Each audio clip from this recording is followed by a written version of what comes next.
বন্ধুরা, আজকের এই ভিডিওতে আমরা রায়ামার্টিন প্রশ্নবিচিত্রা 2025 নবম শ্রেণীর ভূগোল বিষয় যে তোমাদের 15 নম্বর স্কুল রয়েছে, এই প্রশ্নপত্রের বিভাগ ক আর বিভাগ খ এর প্রশ্নের উত্তর নিয়ে আলোচনা করব।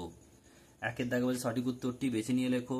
একেরটা, ভূগোলকে মোট অক্ষরেখা কল্পনা করা হয় 179টি। দুইটা বলছে অক্ষরেখা ও দ্রাঘিমা রেখা পরস্পরকে ছেদ করে লম্বভাবে। নেক্সট যে পয়েন্টটা দেখো, তুরানের সমভূমি হচ্ছে তুরানের সমভূমি একটি কি, এটা হবে অবনত সমভূমি। নেক্সট প্রশ্ন বলছে দেখো, ভারতের একটি লাভা গঠিত মালভূমি হলো কি, মহারাষ্ট্র মালভূমি। নেক্সট প্রশ্ন বলছে আবহবিজ্ঞান কথাটি প্রথম উল্লেখ করেন গিলবার্ট। বলছে পশ্চিমবঙ্গে সবচেয়ে বেশি বৃষ্টিপাত হয় কোথায়, বক্সাদুয়ার। আর পুরুলিয়া উচ্চতম হচ্ছে মনোরণ্ডকগুলি স্থানীয় ভাষায় কি বলে, ডুংরি। এরপর আছে দেখো বিভাগ খ, দুইয়ের দাগে বলছে শূন্যস্থান পূরণ করো। একেরটা বলছে ডুরিকাস সৃষ্টি হয় রাসায়নিক আবহবিকারের ফলে। দ্রাঘিমা রেখার আকৃতি অর্ধবৃত্তাকার।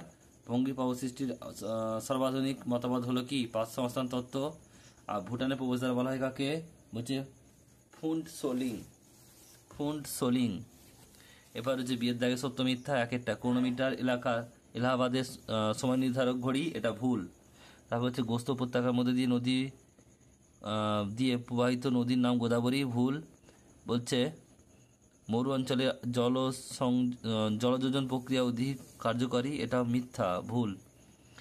আর পশ্চিমবঙ্গের হাওড়ার উপরে দিয়ে কর্কক্রান্তি রেখা বিস্তৃত হয়েছে, এটাও ভুল।